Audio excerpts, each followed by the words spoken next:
Did you know McDonald's isn't really a burger company? They're actually one of the world's biggest real estate empires. Here's the shocking truth.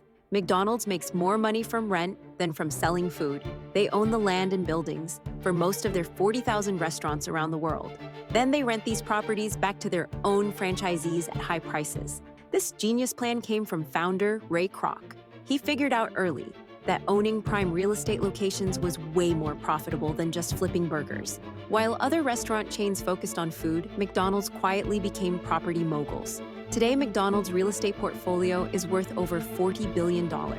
That makes them one of the largest commercial property owners on Earth. They collect rent checks from thousands of locations every single month. So the next time you bite into a Big Mac, remember this. You're not just buying a burger, you're helping fund one of the planet's most successful real estate companies that just happens to serve food on the side. Mind blown, right?